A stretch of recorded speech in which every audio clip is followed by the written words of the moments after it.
is related to the basic need of provision of housing. Now, as given in the slide before you, this is one of the basic needs, and in India, housing still eludes, it's still a dream for many. Majority of the population is living in temporary shelters, and that is the reason why the potential for housing finance as a financial service has is endless in India right now. Simply put, housing finance is what allows for production and consumption of the need of housing. So the money we use to build and maintain the housing stock, it is also the money we need to pay for housing in form of rents, mortgage, loans, and repayments. So housing finance is providing a bridge between the surplus and the deficit units, that is the units which want to provide financing for ownership of houses, and the people who are aspiring to own houses. In India, the primary regulator for housing finance is the National Housing Bank, and it is the one uh, which is undertaking the services activities basically as approved by NHB. Any housing finance can undertake services and activities like providing long term finance for the purpose of construction, purchasing, or renovating any property. And here we are talking about the housing and urban development sector. So this is the definition of housing finance. Now the real estate industry has seen a compound annual growth rate of 11.2% for the period 2008 to 2020. Talking specifically about India, the first housing finance company was Hudco, which was the under the public sector domain, and then under private sector, HFC, or later known as HDFC, was the first private housing finance company. Now the Apex Bank for Housing Finance, NHB, was incorporated in 1988, and it has been given the responsibility of releasing the rules, regulations, guidelines, supervision of the housing finance companies in India. So if I talk about, okay, I'll just move to the other slide because this information is not updated. Just give me a second. Okay, yes. So just a second.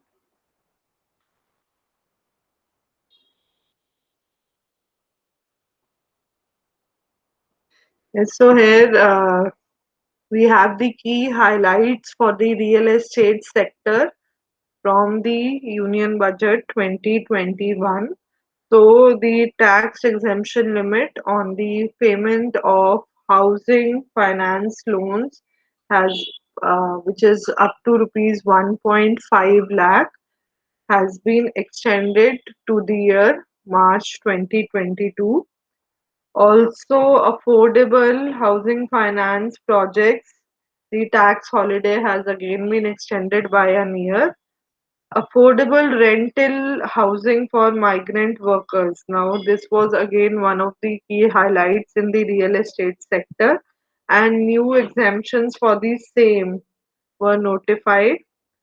Then, to promote both the real estate developers and home buyers, the safe harbor limit. Now, safe harbor limit is when the property is being sold below the circle rate. Okay, so it is a kind of tax relief for both the home buyers and developers who are buying or selling below the circle rate by up to 20%. For them also a tax deduction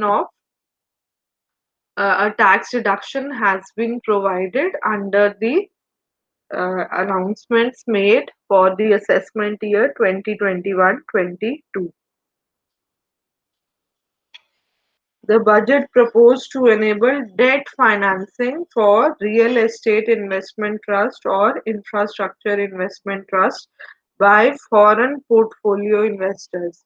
Now, like mutual funds, you can also invest in units where the asset management company is investing the collected money into real estate projects. So this is known as REITs or real estate infrastructure trust. So like under mutual funds, multiple investors' money is clubbed and that amount is invested in financial instruments. Here, under REITs, the money collected from multiple investors is clubbed and invested in the real estate projects. So now the union government has approved the FPI investment in REITs and infrastructure, and that too in through debt financing. So these were some of the major highlights for real estate sector under the current union budget. Coming to factors influencing the demand for housing, or how and why over the years the demand for housing finance has increased. So first and foremost, owning a house has become more affordable, and that is the reason housing finance has increased. Also, confidence in the sense that people are confident about the future of economy and they find housing or real estate to be one of the most attractive areas for investment, in the anticipation that their amount of investment will grow manifold. Also, with more and more companies, banks into the provision of housing finance, there is a lot of competition in this domain, which has led to attractive interest rates for the consumers. Population has been increasing. There have been multiple demographic changes, like people are moving rural areas to urban areas, and that is the reason that we are seeing with an influx of migrant population, the demand for housing has also increased in these areas. Mortgage availability. Now, if people have mortgage and then the banks are willing to lend, then that also leads to increase in housing finance. Government is also promoting housing for all by 2022 under the Pradhan Mantri Awas Yojana. Various schemes like the one I just explained you, that migrant population के लिए rental housing has been promoted. So even the mission to low cost affordable housing, all these are promoting. These are the factors behind the increase in housing finance, demand for housing finance. And then in India, there is a culture of home ownership. Owning a home is one of the achievements. So that also promotes the need for housing finance. Okay, so housing loan, where you are taking financial aid from a bank or financial institution with the purpose of, as explained earlier, purchasing, building, or renovating property. Now, for the payment of loan, EMI structure is decided, and each EMI which is paid by the customer to the bank integrates the interest and the principal payment over a specified period of time. So EMI is dependent on multiple factors like the principal borrowed, the rate of interest, what is the tenure of the loan, and the monthly or annual resting period. Basically, whether you're going for monthly installments or yearly installments. So, monthly installments remain the most popular mode of repayment of housing loan. Again, the customer has the choice, the borrower has the choice of choosing between the fixed and the floating rates of interest. So, fixed rate of interest would be where, irrespective of the market fluctuations in the interest rate, the EMI remains fixed, the rate of interest for the loan remains fixed. So, it gives a sense of certainty in the sense that in advance the borrower knows how much amount of EMI is to be repaid each month. So it makes financial planning for the borrower more comfortable. However, the drawbacks of fixed interest rate is that it's generally higher in percentage, higher in the range of around 1 to 2.5 percentage than the floating rate of interest offered. Now, this this basically acts as a drawback for the fixed interest loan buyers when the floating rate of interest falls in the market.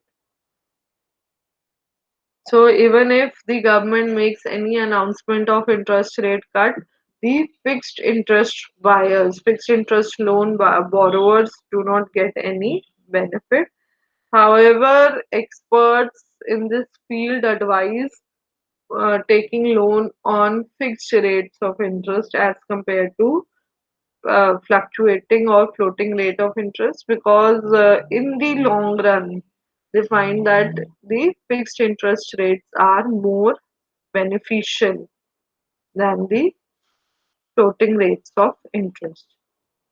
Coming to the floating rate of interest, as already told, it is when the interest rate on the housing loan is linked to the market conditions. So, whenever market interest rate sees a fluctuation, there will be a fluctuation in the EMI being paid by the borrower. So, the benefits again that it is it's lower than the fixed rate of interest, and the savings which you get because the tenure of housing loan is comparatively longer. So in that time duration, we can surely expect that the floating rate of interest will fall below the fixed rate of interest. However, there is an uneven nature of monthly installments, which basically makes it difficult to make the financial planning accordingly. So, when it comes to choosing interest rates, majority of home loan borrowers go for floating rate of interest, though it is the responsibility of the borrower to approach the bank. जो आपका lender है, the borrower needs to go to the lender every time the interest rate sees a deduction and ask them to revise their EMIs. So that again becomes a tedious job for the borrower. But in spite of that, most of the borrowers in the market prefer floating rate of interest. Otherwise, it's again case by case basis. It is from person to person as to which kind of interest rate suits them the most. Okay, so this was the theory in housing finance. Next, we come to practical from housing finance. So just let me open questions on the same. I hope all of you are having present value tables. So for solving the questions on housing finance, we will be making use of a single table, PVAF table, present value, annuity factor table.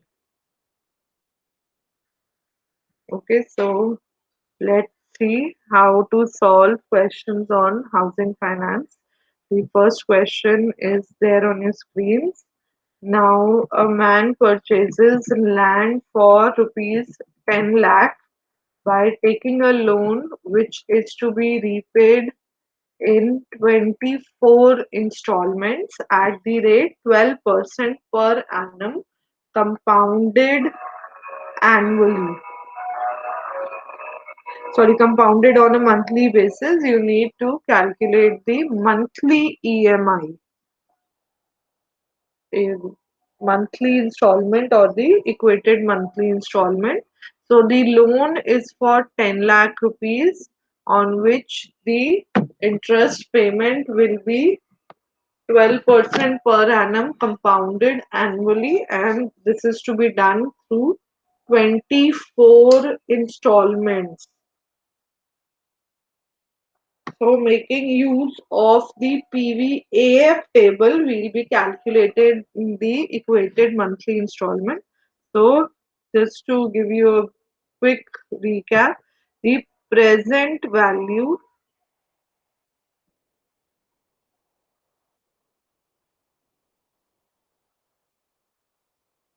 so here the amount of loan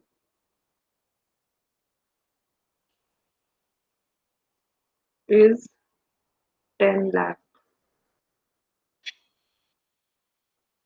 So it will be equal to EMI into the present value annuity factor.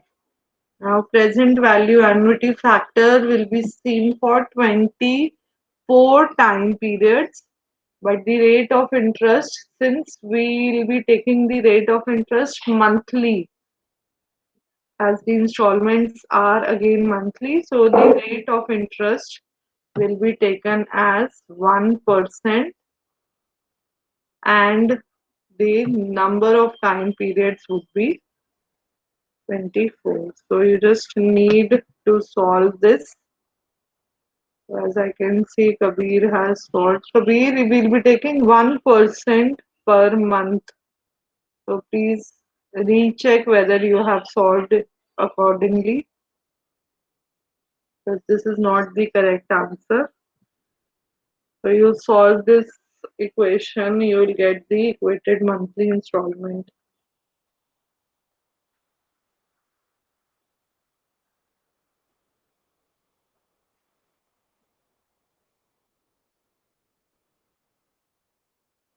So just for the students who are not carrying the present value table, the value of annuity factor at 1% for 24 time periods is 21.244.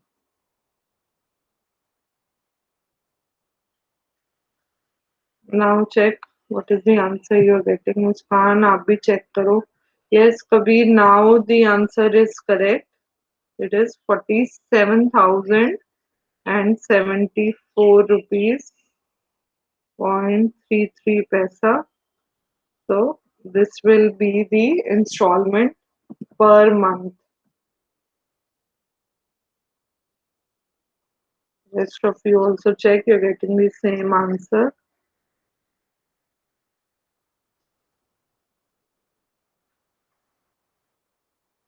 So this is how you calculate the installment on a housing loan. Now, if in the same question you are given that the rate of interest is 12% flat, that means there is no compounding, and instead of a housing loan, it is a consumer loan. So say it is a consumer loan for purchasing a mobile phone or a car or something like that. So there you are taking some household appliance. So uh, sorry, not a car, basically say some household appliance, and there the bank has offered you 12% per annum flat. So here we will be using the simple interest formula. which says that interest on loan, interest is principal into interest into time divided by 100. So the interest you will be paying on the loan. So you will be calculating the interest that will come to 10 lakh is the principal into the rate of interest 0.12, so 12 by 100, and time period would be 24 installments, means that in years the time period is 2 years. So the total interest that needs to be paid will be 2 lakh 40,000. So the amount that needs to be repaid, amount that needs to be repaid is principal plus interest. It gives you 12.4 lakh rupees. Now this amount needs to be repaid in 24 monthly installments. So your EMI will simply be the amount to be repaid 12 lakh 40,000 divided by 24. So now check how much is the amount coming for each installment.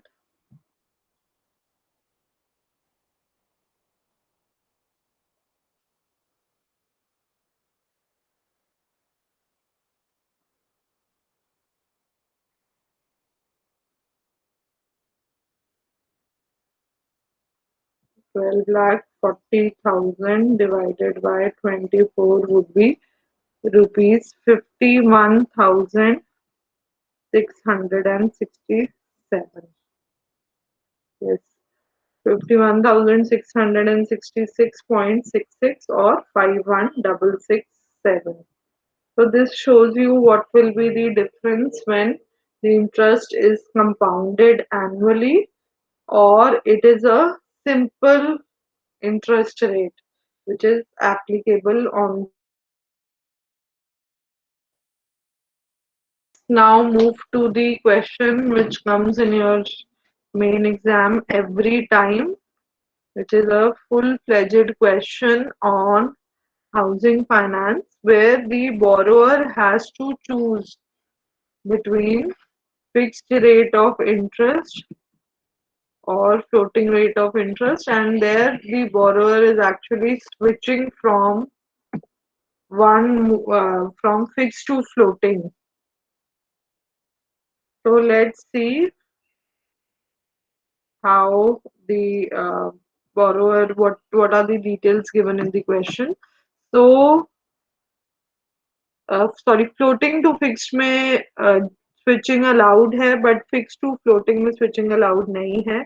So you're asked whether the borrower should go for fixed rate of interest or floating rate of interest. Now borrower can move from floating to fixed. Wait, I'll just read it carefully. From fixed to floating at any time, but vice versa is not allowed.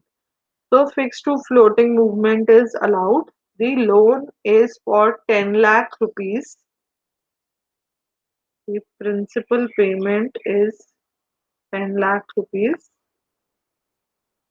Then the time period is 15 years.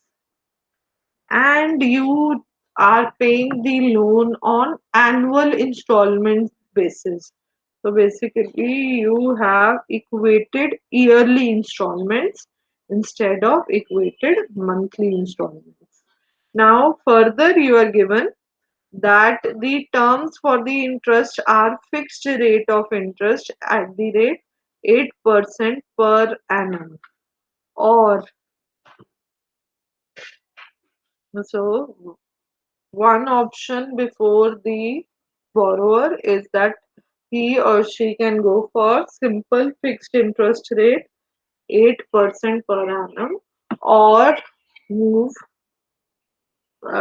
from he can start with a floating rate of interest at 7% per annum After few years, the borrower can shift from floating to fixed. Now, how is he or she shifting? Now, after 7 years, the floating rate of interest is expected to increase to 8%, while the corresponding fixed rate will be 9%. So, there is a probability that floating rate of interest will move in the upward direction further. So after 7 years, the borrower decides to switch from floating to fixed rate of interest. Now, when this option is given to the borrower, the cost of switching of 2% on the outstanding amount and the of loan will be charged by the bank. So the switching option involves a cost of 2% on the outstanding amount of interest. Now interest is compounded on annual basis. You need to help the borrower decide whether he should go for option 1, which is going for fixed rate of interest throughout the duration of the loan, or going for option 2, where you are moving between the floating and the fixed rate of interest. So let us understand how to solve this question. Now option 1 is very simple. You are calculating the yearly installment when loan is at the rate 8% per annum throughout. So for this you will be using the formula which we just used in the first question. So your 10 lakh rupees of loan would be equal to the yearly installment into PVAF. That's the only table we are using. So be very careful that it is only the PVAF table that's been used in the questions on housing finance, where the compounding is done in the rate of interest.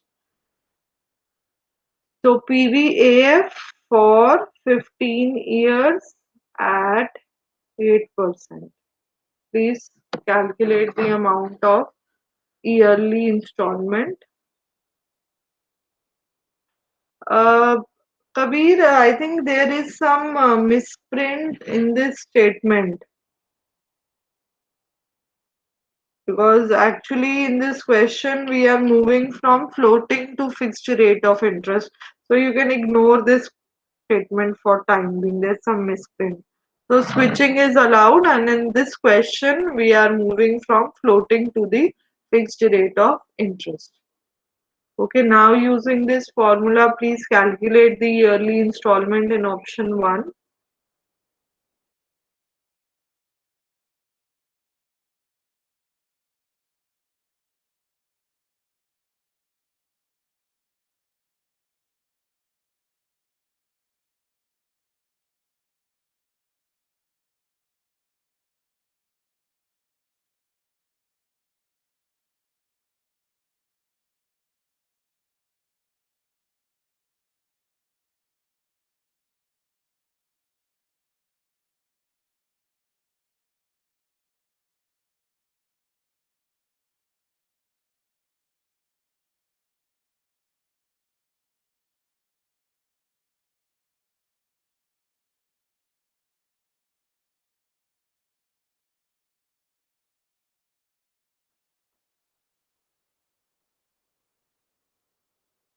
So with, yes, Muskan has given the right answer. So with PVAF factor of 8.560, our EYI comes to 1,16,822.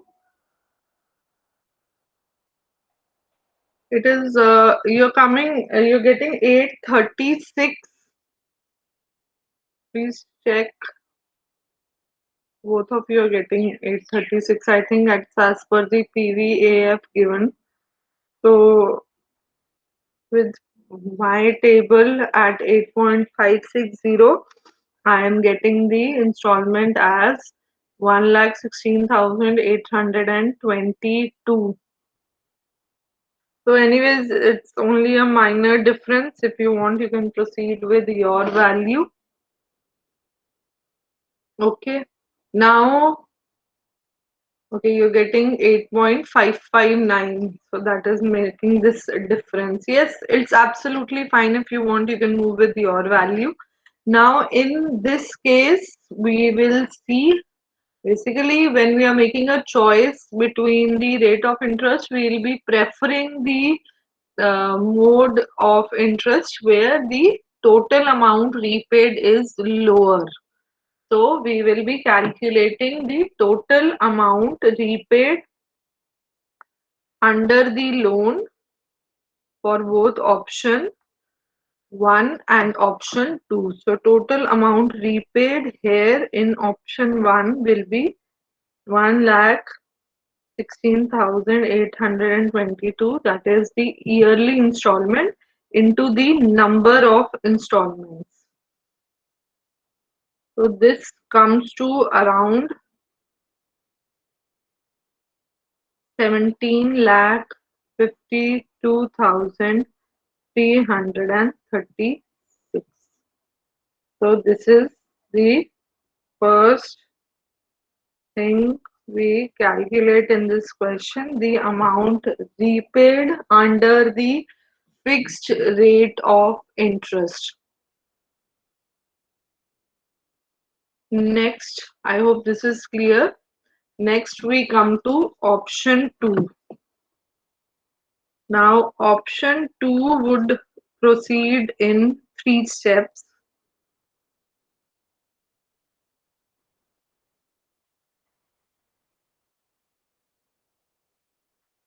So, under option 2, you will be seeing 3 steps how we are focusing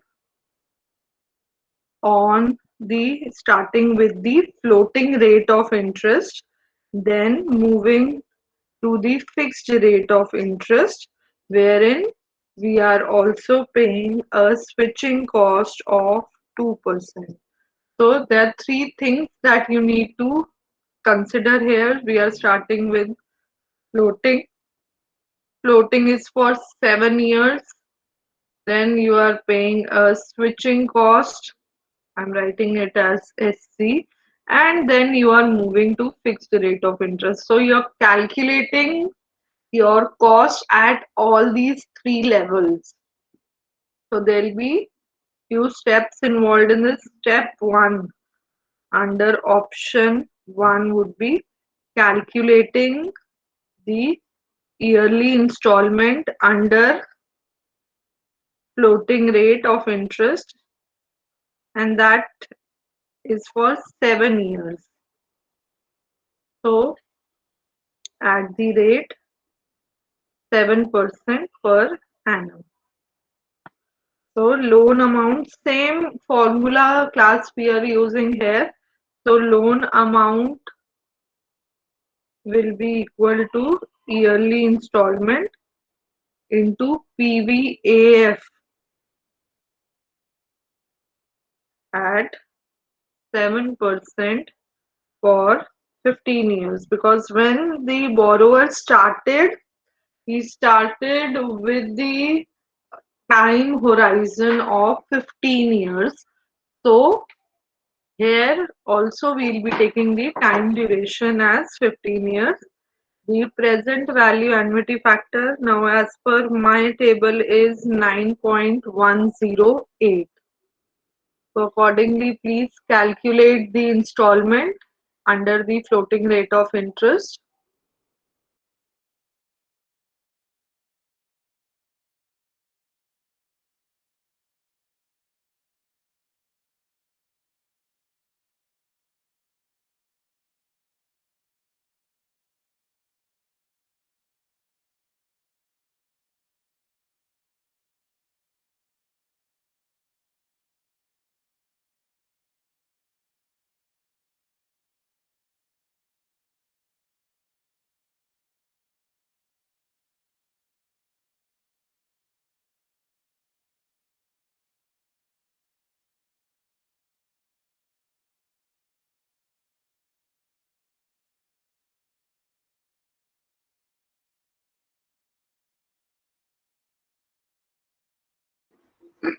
Okay, so yes, we are getting the yearly installment here as 1097.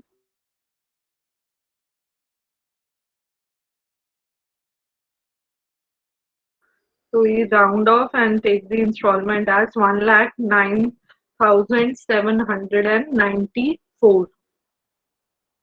Okay, now seven installments have been paid at this yearly installment. So under this, seven installments have been paid. So we first calculate the amount repaid till the seventh installment. So that will be 109794 into 7. So this gives you rupees 7,68,558. So just mark this as A. So this is the first cost element or first repayment element under option 2. So till the seventh year, 7,68,558 has been repaid in the yearly installment, and it is at the end of seventh year that the borrower decides to switch from the floating rate of interest to the fixed rate of interest. So let us see now what will be the installment under the fixed rate of interest and what will be the switching cost. Switching cost is 2% on the amount outstanding at the end of seventh year. So for this we will be making a schedule of installments. Let us see how this schedule is prepared. So we move to step 3. Sorry, step 2. We are moving to step 2 where we make a loan repayment schedule which shows us how the installment, how each yearly installment is broken up into the interest and the principal component and how much is the amount outstanding at the end of each year. Please have a look at the table.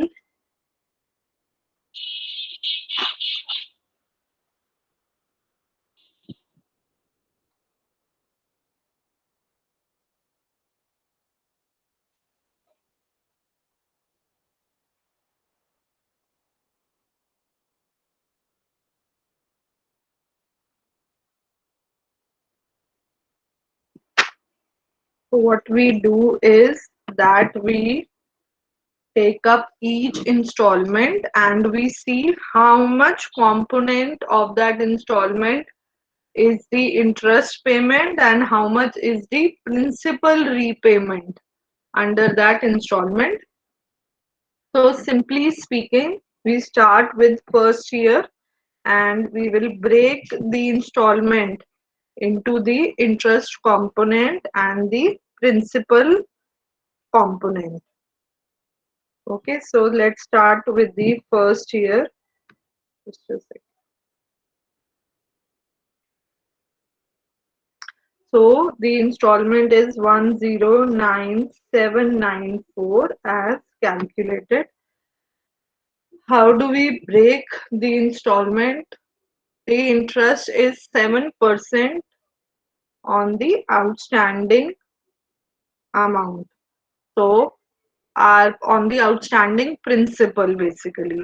So our outstanding principal at the end of first year is 10 lakh rupees. 10 lakh rupees पर 7% आप interest पे कर रहे हो इसका मतलब पहली instalment में जो आप इंटरेस्ट पे कर रहे हो that is 70,000 rupees. I repeat myself, the interest under the first installment would be outstanding amount of principal, which is 10 lakh rupees into 7%. So 70,000. इसका मतलब पहली जो इंस्टॉलमेंट है उसमें आपने 70,000 रुपए इंटरेस्ट का पे करा है. So principal repayment under the first installment will now be 10794 minus 70,000.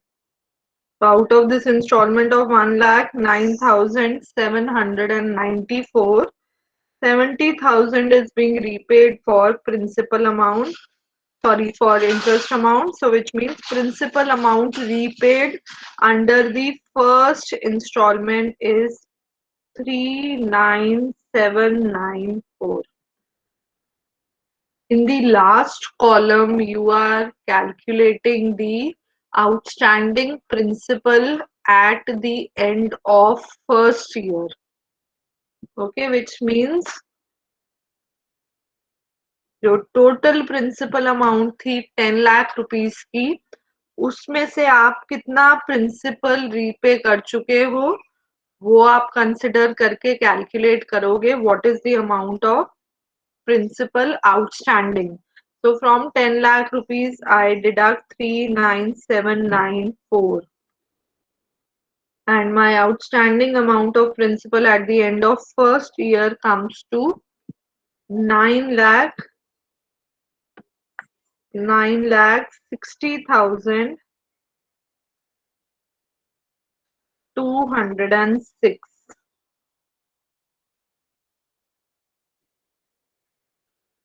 So outstanding amount at the end of first year and at the starting of second year is 9,60,206.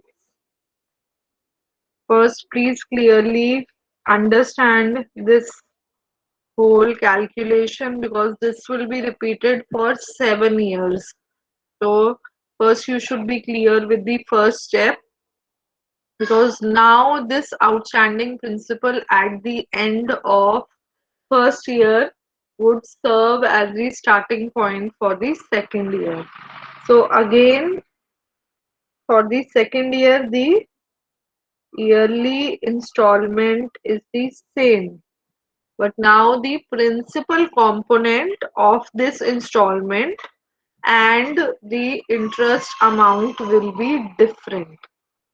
अब आप जो interest calculate करोगे, now for year 2, I am just showing the calculation here. The interest for year 2 will be 7% on the outstanding principal. So outstanding principal at the end of first year was 9,60,206. तो अब जो interest component है इस installment का that will be 7% of 9,60,206. That comes to 67,214. अब हमारी second installment में interest payment का जो कंपोनेंट है that is lower than the first installment while the principal component in this installment is higher. So that will be 109,794 minus 67,214, which will give the principal component as 42,580.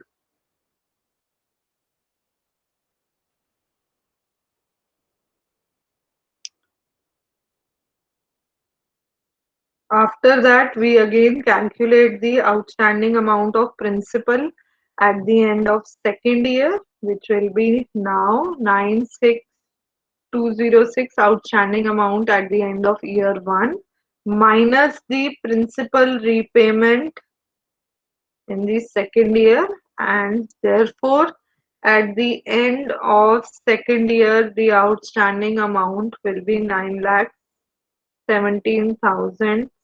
626.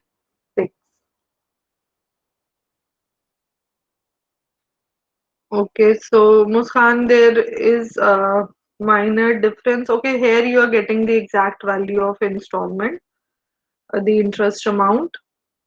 So these steps will be repeated till the seventh year because we need the outstanding amount of loan at the end of seventh year. Okay, so you need to complete this table from the third year onwards to the seventh year, and then we will do the remaining steps.